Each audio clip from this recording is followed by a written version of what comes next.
ಯೇಸುಕ್ರಿಸ್ತರಲ್ಲಿ ಬಾರದ ಒಬ್ಬ ವ್ಯಕ್ತಿಗೆ ಯೇಸುಕ್ರಿಸ್ತನ ಮುಖಾಂತರ ಬದುಕಲಿಕ್ಕೆ ಆಗೋದಿಲ್ಲ. ಯೇಸುಕ್ರಿಸ್ತನ ಮುಖಾಂತರ ಬದುಕದೆ ಕ್ರೈಸ್ತ ಜೀವನ ಬದುಕಲಿಕ್ಕೆ ಹೋದರೆ ಸತ್ತೇ ಹೋಗ್ಬಿಡ್ತೀವಿ.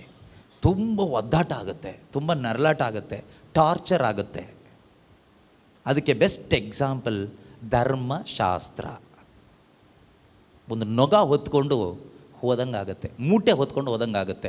ಈ ಪ್ರಾರ್ಥನೆ ಮಾಡಬೇಕು, ಈ ಪ್ರಾರ್ಥನೆ ಮಾಡಬಾರ್ದು, ಸೋಮವಾರ ಒಂದು ಪ್ರಾರ್ಥನೆ, ಭಾನುವಾರ ಒಂದು ಪ್ರಾರ್ಥನೆ, ಮಂಗಳವಾರ ಒಂದು ಪ್ರಾರ್ಥನೆ, ಹುಟ್ಟಿದರೆ ಒಂದು ಪ್ರಾರ್ಥನೆ, ಸತ್ತರೆ ಒಂದು ಪ್ರಾರ್ಥನೆ, ಪ್ರತಿ ಒಂದಕ್ಕೂ ಒಂದೊಂದು ರೀತಿಯ ಪ್ರಾರ್ಥನೆ, ಒಂದೊಂದು ರೀತಿಯ ಕರ್ಮ, ಜಡ ಕರ್ಮಗಳು, ಅನೇಕ ಕಾರ್ಯಗಳು, ಎಲ್ಲದಕ್ಕೂ ಮಾಡಿ ಮಾಡಿ ಲಾಸ್ಟಿಗೆ ಏನಾಗ್ತೀರಿ ಗೊತ್ತಾ? ಸುಸ್ತಾಗಿ ಹೋಗ್ಬಿಡ್ತೀರಿ. ಉಸಿರಾಡ್ಲಿಕ್ಕೆ ಆಗೋದಿಲ್ಲ. ಒಂದು ದೊಡ್ಡ ನೊಗ ಇಟ್ಕೊಂಡ್ರೆ ಹೇಗಾಗುತ್ತೆ ಕುತ್ತಿಗೆ ಮೇಲೆ? ನಮಗೆ ನಡಿಲಿಕ್ಕಾಗುತ್ತಾ? ಓಡ್ಲಿಕ್ಕಾಗುತ್ತಾ? ಏನೂ ಮಾಡಲಿಕ್ಕೆ ಆಗೋದಿಲ್ಲ. ತಲೆ ಎತ್ತಲಿಕ್ಕೆ ಆಗೋದಿಲ್ಲ, ತಲೆ ಬಗ್ಗಿಸ್ಕೊಂಡಿರ್ಬೇಕಾಗ್ತದೆ. ಈ ರೀತಿ ಒಂದು ಜೀವನ ಆಗಿರ್ತದೆ ಕ್ರಿಸ್ತನಲ್ಲಿ ಬಾರದೇ ಇದ್ದರೆ.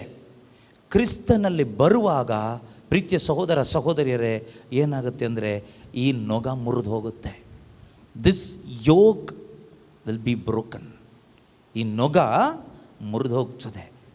ನಮ್ಮ ಮೇಲೆ, ನಮ್ಮ ಆತ್ಮಿಕ ಜೀವಿತದ ಮೇಲೆ ಇರ್ತಕ್ಕಂಥ ಮರಣ ಎಂಬ ನೊಗ ಮುರಿಯಲ್ಪಡ್ತದೆ. ಅದೇ ರೀತಿ ಧರ್ಮಶಾಸ್ತ್ರ ಎಂಬ ನೊಗ ಮುರಿಯಲ್ಪಡ್ತದೆ. ಅನೇಕ ನೊಗಗಳು ಮುರಿಯಲ್ಪಡ್ತದೆ. ಆಗ ನಾವೇನಾಗ್ತೀವಿ? You will be free. What is the evidence that you are in Christ? ನಾನು ಕ್ರಿಸ್ತನಲ್ಲಿ ಇದ್ದೇನೆ ಅನ್ನೋದಕ್ಕೆ ಎವಿಡೆನ್ಸ್ ಏನು? ಅನೇಕ ಎವಿಡೆನ್ಸ್ಗಳಿದೆ. ಅದರಲ್ಲಿ ಒಂದು ಎವಿಡೆನ್ಸ್ ನಾವು ನೋಡೋಣ.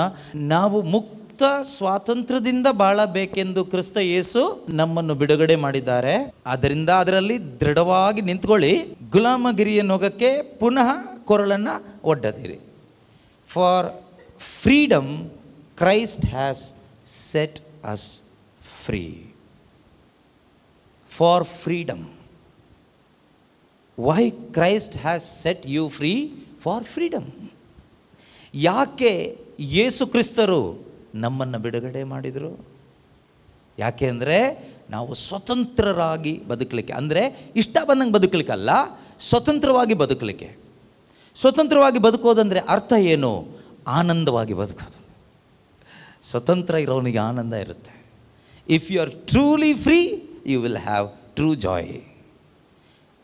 ಕ್ರೈಸ್ತನಾಗಿದ್ದು ಒಂದು ಜಾಯ್ ಇಲ್ಲ, ಒಂದು ಧೈರ್ಯ ಇಲ್ಲ, ಒಂದು ಸಂತೋಷ ಇಲ್ಲ, ಸಂತೃಪ್ತಿ ಇಲ್ಲ ಅಂದರೆ ಇನ್ನೂ ನೊಗ ಕುತ್ತಿಗೆ ಮೇಲೆ ಇದೆ ಅಂತ ಅರ್ಥ. ಕ್ರಿಶ್ಚಿಯನ್ ಆಗಿರ್ಬೋದು, ಆದರೆ ನೊಗ ಇನ್ನೂ ಕುತ್ತಿಗೆ ಮೇಲೆ ಇದೆ. ಯಾವಾಗ ಬಾಕ್ಸ್ ಒಳಗಡೆ ಬರ್ತೀಯೋ, in Christ that yoke shall be broken and you will become new creation. Old things will pass away. Old things ಯಾವುದು? ಆದಾಮನಿಂದ ಬಂದಂಥ ಒಂದು ನೊಗ ಇದೆಯಲ್ವಾ, ಆ ನೊಗ ಮುರಿದು ಬೀಳ್ತದೆ.